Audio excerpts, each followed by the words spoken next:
national director and serve on the national executive board in the area of secretary, assistant secretary. So we're really proud about what God has taken Justin to. Only knows in years to come where the Lord will take him. And you know, most of the guys on the executive board, including myself, and I'm probably the oldest one, but most of the guys are looking to have younger men. We had 2 that were voted in this year by the delegates, and that was the people like Lou was a delegate up there, Henry was a delegate at the convention, Larry and John Trejo were delegates, but they didn't have the deciding vote. So I give to you Justin Mefford, the new National Executive Board member, which actually surpasses me. Who the hell that happened? He grew up I fast. know he's going to do a great job, and you're going to hear what the Lord has done in his life. That's the important thing. Amen. Amen. You're right, I went in everything that well. All right, how's everybody doing? To start, I guess I'm going to share what I learned at the men's advance. I was trying not to get out of it, but I didn't know how long I was going to be there. And when I got there, Papa encouraged me to stay for the whole thing. And I'm glad I did. But the biggest thing that I've been holding to me since I got from there, it's about sharing your testimony. Because this isn't the first time they asked me to share my testimony. And I've been trying to get it down right, you know, make sure it's a good testimony, make sure it's everything that God wants me to say.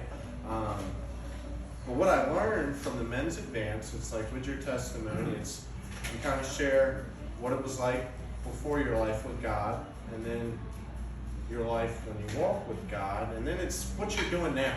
You know, it's like, it's one thing to stay out of trouble, which I've been doing a pretty good job at, staying out of trouble, that part, that's like phase 1. Phase 2 is, you know, your walk with God, and phase 3 is just continuing out, and, you know, what you're doing now. So as I start sharing my testimony, the big thing I want to focus on is what I'm doing now. What am I doing to, you know, advance the kingdom of God, I guess you could say. And you know, growing up, before I moved up here, I lived in Alabama, and my mom really couldn't take care of me, and my dad had passed away, and I didn't know this, but God, I want to share this verse actually, and it's really neat. If you add up what everybody has said, it's kind of on that path. It's like, you know, God won't let an unfinished work go unfinished. You know, if He's gonna finish. Like she said, He's gonna bless you. He's gonna bless you. But this Psalms 121, verse 1 to 2, it says, "I lift my eyes to the mountains. Where does my help come from? My help comes from the Lord, the maker of heaven and earth." And there's been so many times from just as a kid going on up, I didn't really even know where it was coming from, but as I walk closer and closer with God, I know that strength, that help, that encouragement, all that comes from above. So I just wanted to point that verse out. But anyways, as I was growing up, my mom and dad, my biological parents, I couldn't live with them, and then I was going to go live with my grandparents for a little while. And eventually God had it out that I moved up here with Jim and Trish, and they have been my mom and dad since then, and they're the best parents I could ever ask for. And that's just one example of God working when I really didn't even know God was working. And just to explain that, my biological mom and dad's names James and Patricia Mefford, and the mom and dad that took me in is James and Patricia Pretty. So I mean, they got the same name. All I had to do is just keep calling them mom and dad. So that was definitely God working and just giving me the best, and nothing short of that. And as I moved up here, I was blessed with a bunch of awesome siblings, and they keep multiplying over the years. It doesn't ever seem to stop, but I'm thankful for every single one of them. They show me something that I wouldn't know, and I learned from them, and I'm blessed to have them. Sorry, distractions throwing me off, but I I guess the next thing, it's like I put my heart into something, I didn't really understand, I guess, what God wanted me to do, and I just wish, like a pelican would come drop, not a kid on my front door, but like, maybe a letter saying what I'm supposed to do in this life. And it never really happened that way, but I kind of put everything I felt like into football and stuff like that, and really, I guess I realized when I wasn't in control is I got hurt my senior year, and I'll be honest, it didn't work out. I wasn't thinking straight. I got hurt. I wasn't playing anymore. To be honest, the team wasn't as good as they were supposed to be. And from there, I kind of changed my focus on things that pleased me. That kind of gave me instant gratification, like smoking weed or chewing tobacco or hanging out with the people that do. And I thought that would bring me happiness. Just running around doing what I wanted to do. And I quickly learned that it wasn't really the best decision to be doing those things. And eventually, I chose to move out. Basically choose to do my own thing instead of listening to the rules and guidelines of what my mom and dad wanted me to do at their house. And I learned real quick that it's a tough world out there. And especially when your mom and dad ain't there to take care of you. And through that, I must have just been running, kind of like Jonah when they told him to go to Nineveh.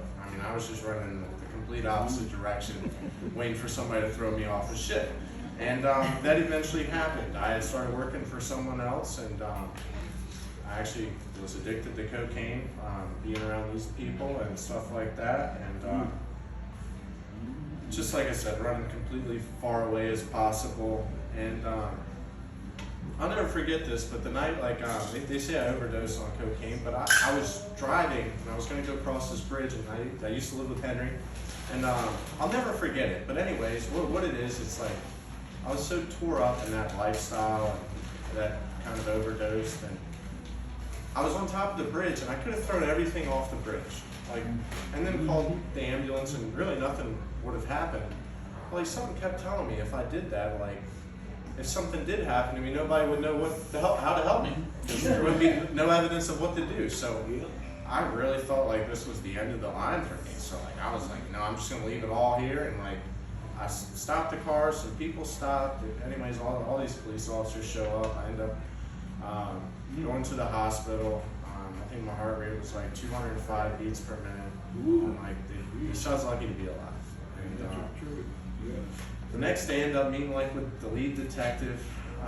He's wondering who I am because they have no record of me doing anything wrong around here. I kind of talked to him, and I don't really feel like he's got my best interest, but he's trying to work something out with me. But anyways, I told my mom and dad what I did, and they definitely weren't happy about that. Very disappointed. And between Henry and Pop, they worked on this plan together. Henry was nice enough to let me stay there and trusted me enough to keep me around and guided me, and I'm really thankful for that time I stayed with Henry, because that was kind of the first spot I had since I lived with my mom and dad's. It was a safe place to be, and not around all this negativity. And I still blew it. I wasn't there 2 weeks when I blew it with that incident there, but from there, Pop and Henry, and they were talking to me. I need to realize I need to get help, and the only way to get help is you gotta help yourself, and you gotta at least say you're gonna go get help. So I admitted I needed the help, and they had known of Team Challenge. I don't know if anybody knows that. I've heard of that. Yeah. So some people know of that. So I ended up in the Capitol Heights Team Challenge, and interesting enough, I took a nap the whole way there, so I really didn't know where I was, because 19, I don't think I ever been to Capitol Heights, so I don't even know how I got there. So there wasn't really any chance of leaving right away. But I go in there, and the best thing I did for myself is I let go, and I let God come in, and I built this foundation with it. And kind of describe that environment. You don't have a cell phone. I don't know how many people use it. Did anybody use their cell phone today? Probably almost everybody in here used a cell phone today. Well, there's no cell phone, and I was in there 7 months. So I'll be honest, everybody that I ever knew, kind of thought I died. And they didn't know about me. There was no social media. There was nothing. It was I fell off the map. Because I had no access to any of that. And by, like I said, not having that, I was able to create this, not create this, but God was able to come in. All this other stuff was out of the way for God to come in. And the biggest thing while I was there is like, we'd be going on these car rides. I don't know if anybody's seen these dump trucks every now and then, but they got like a biblical quote on there or a Bible verse. And I keep seeing these ones that are grace and mercy. And I'm like, what does that even mean? I was like, grace and mercy. I was like, it's obviously saying something to me because I need to figure it out. It took me a long time to understand the difference between grace and mercy. And, you know, one of them is something you can't earn. It's kind of just given to you. That's the grace. And then, like, anyways, I'm learning all these things. And while I'm in there, I mean, it is so structured. Like I said, you have nothing to do but to love Jesus, and you got 12 brothers around you. So like you're trying to all work together for this one thing, and it's basically just to fix yourself so you can go back out there. And the best way that we learn to fix ourselves is with this foundation, with God. And I actually ended up leaving early. It's a year program. I did 7 months. Some of the leaders were kind of falling behind, and I didn't really think it was the best environment. And the only problem was everybody I tried to tell that I wasn't in the best environment didn't believe me based off of all the other stuff I'd ever done. So I was kind of on my own there. And at one point I walked home, found my way back, or my mom and dad had taken me back up there a few days later, and I was punished for leaving. And I mean, it was very interesting. I found myself in trouble. They used to tell me I was like, I guess the most in trouble of anybody had ever been in there. That's what it felt like to me, because I was always in trouble in there, but I needed it. Every time I was in trouble, it was because I needed it. And a big thing about this punishment is I had to carry these bricks. And like, I don't know if anybody knew me like in high school or anything like that, but I played football. I mean, I wrestled. I mean, I was strong. I mean, I was popular. I didn't really have anything against me. School was easy, everything was good. Like, I loved school in high school and everything about it. And I don't know if anybody knows Central Avenue, but I had to carry 2 blocks of Central Avenue, go to a church, drop my blocks off at the church, and go in, and I wasn't allowed to talk to anybody. When the church service was over, I had to carry my cinder blocks down the highway. And I did this every day for 38 days. Wow. And I mean, it just beat me down. And like, I found out what humility was about. And I realized pride wasn't something I needed to really have much of at that point either. And but these are all things that helped me. And I took a chance and ended up, we were playing a basketball game, and I got off this punishment thing. Thank God he helped me with some basketball skills that day, because if not, I was going to be carrying bricks a whole lot longer.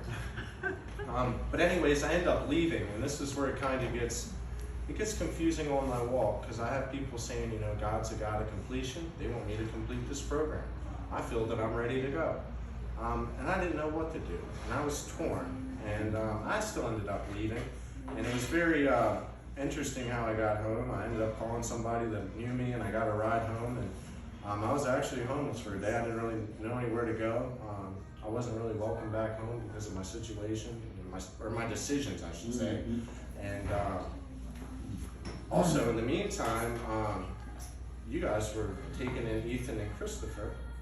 And the 1 bedroom I had, it was actually for those 2. So it honestly, for me not to come back home, it allowed them also to be able to come too, because like the room situation is kind of how I looked at it. And but anyways, I had nowhere to go, and ironically enough, not ironically, but I ended up, the only place I could find to stay was the guy that actually had introduced me to the cocaine. So I had been 7 months in Teen Challenge. I come home, and it's red flags, because I'm living with essentially the guy that had introduced me to this stuff. And like, I just don't know where else to go. And within a week, I got a job. And just to tell you how bad I wanted to work, I'd get up 2 hours early, and I would walk 2 miles just to catch a ride. And I didn't own the car, but I was paying his car payment. And just to give you an idea, it was like a Hyundai Elantra, and it was like $700 a month. And I wasn't making much money, but I was literally, everything that I made would allow me to participate in what it was like to be just a normal citizen, going to work, paying bills. And that's all I did. And through this, I was still able to say no. while I was there. I'm not going to say I was perfect. There was definitely times that I had messed up. But I realized I was actually supposed to be there because, like, I witnessed to him, and during this time he had like been cheating on his wife and like all this stuff. But I was able to like come in and I'd be either talking to his wife about things where I was talking to him, trying to, you know, tell him what I thought was right and what, you know, God was wanting to do. And I don't know how much it helped, but like they stayed together and they fixed things. And I mean, they were gonna split, and they helped me. And eventually I got tired of living in that environment because obviously he would get high and it wouldn't be the best environment to live in. But this constantly reminded me of how blessed I was before with my family. I didn't have to put up with any of that. And this was just another consequence of my decision. And it helped remind me that I didn't want to make these decisions anymore. I wanted to get out of that. And even though I was about to jump off the diving board and be out of it, I'm still essentially on that diving board dealing with it. And it gets even more interesting. So within the day, like I said, I found a place to live. Within a week, I'd gotten a job. I met a kid that I played football with, and his dad owned a construction company, so I got that job. And then within the month, I got tired of walking to catch these rides, so I manned up to make this payment. So I got a place to live, a job, and I actually had a car all within 30 days. And 4 months into this, I was walking across the street at the job site, and I got ran over by a car. And the ambulance like takes me, and what's neat about this is I really think it was God's plan. And this is where I started realizing maybe it was God's plan that I'd left early, because even though I got hit by this car, now I'm not working and they're telling me to come home and rest. I hop on Facebook, I have a warrant for my arrest from 9 months ago on that bridge when they found me with all the cocaine. Even though I'd overdosed, they never arrested me, never took me to jail. And I honestly thought they forgot about it. I was like, it'd been so long, 9 months. I was like, I think I was shooting for that year and a day. I didn't know nothing about it, but I don't know. But anyways, that pops up. I'm hurt, and it's a warrant for my arrest. So I called the lawyer, and I just want to turn myself in. I definitely didn't want him chasing after me or anything like that. But he gets the warrant quashed, and end up going to like trial or whatever, or maybe I did a plea deal or something. It was intent to distribute controlled dangerous substance, which is a felony, and then it was possession of CDS, which is a misdemeanor. And so I ended up going to court, and I get sentenced. I think I got sentenced to 18 months, all suspended, but I think it was like 30 days or something like that. I can't remember, but it was. I knew I was going to jail, and I definitely didn't want to go to jail, and but I got the felony dropped, which was really interesting. They got the felony dropped, and I took a possession charge on. The way it was a lot of cocaine because I was selling it. I'm like, I should have got it because that's what I was doing, but I didn't get the felony, and I got a possession charge on all of that.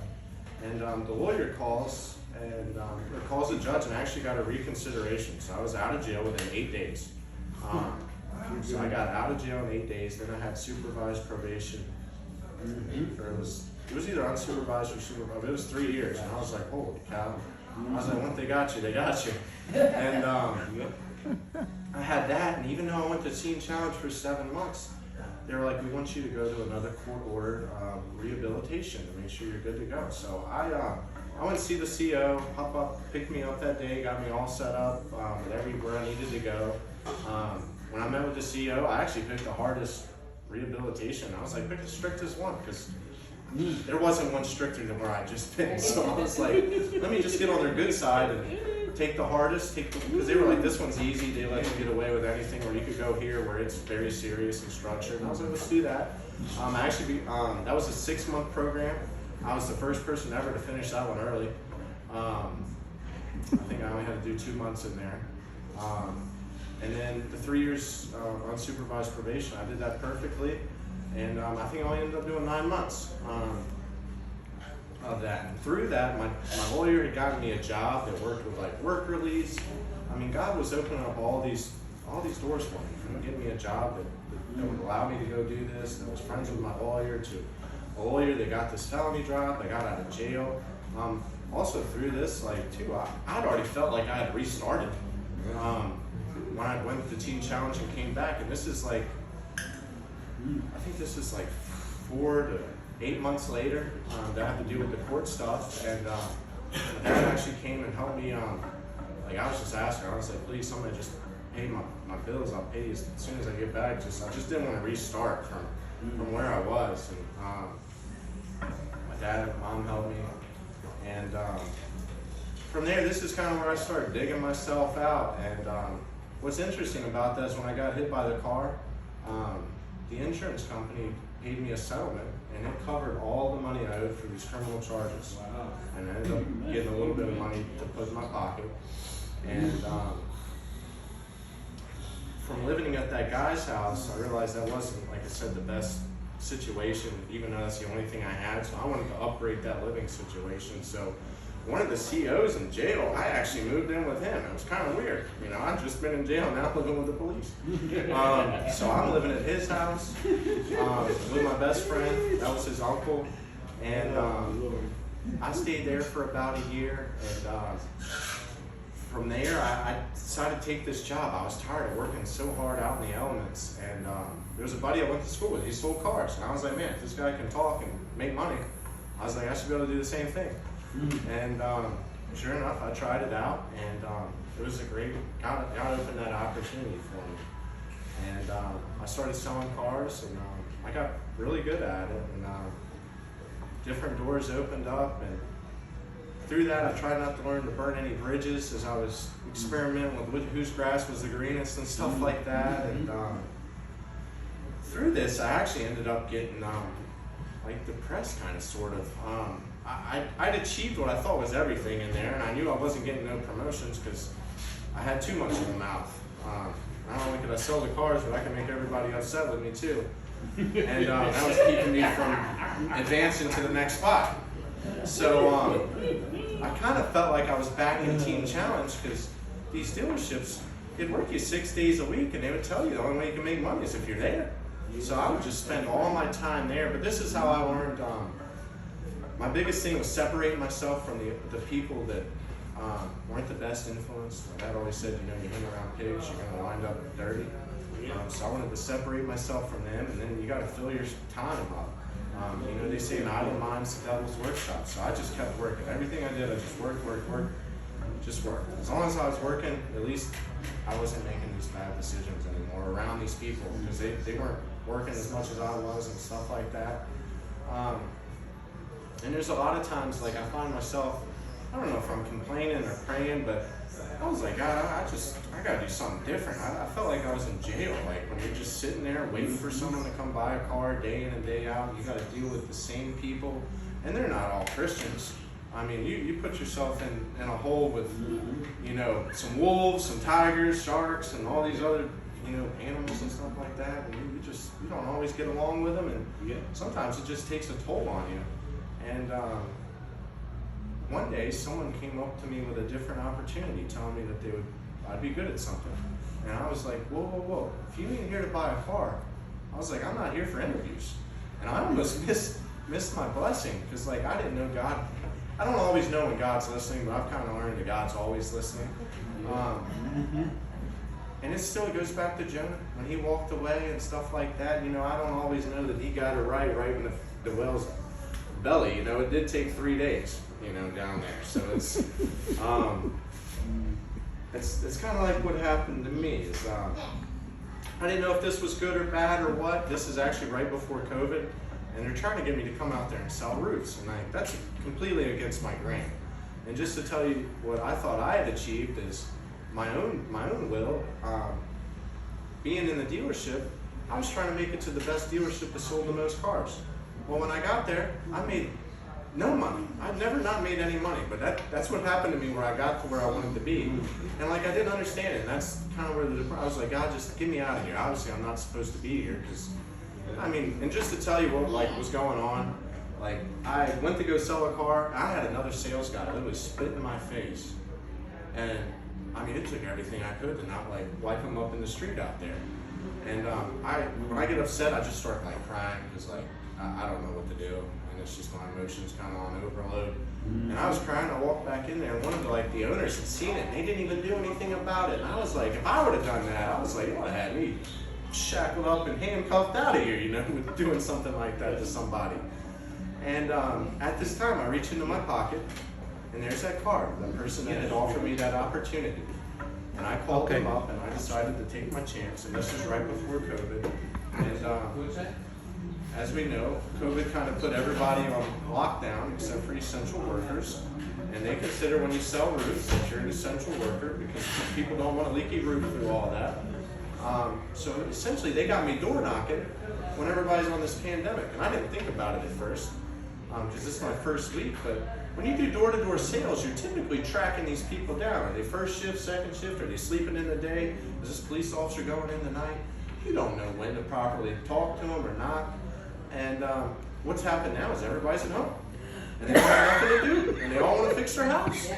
So I was so successful in that time. And God opened this door and I followed with that. And in 2 years, I sold about $5 million in roofs. And it was a big blessing. I met all these people. And this is where I want to get to. So as I was saying before, I walk away from God. I was on my own. And then I found them. I got this foundation.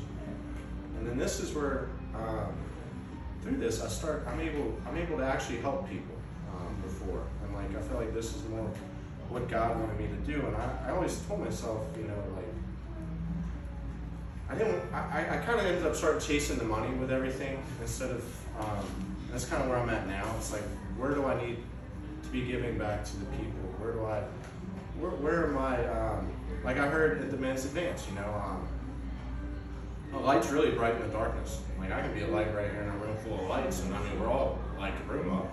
But when you're a light in the darkness, it's a little bit different, you know, people look at the light. And anyways, through this, I was able to help people. Like I had people that wanted to buy roofs. Art's an example. He was in a situation, man and pop up, they were selling their house. I'm able to actually come in and help people.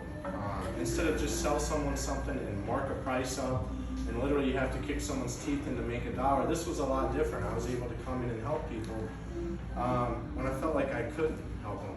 And what was so unique about this is there'd be times like I'd be needing to go home and I hadn't ate nothing yet, and like these people will give me dinner.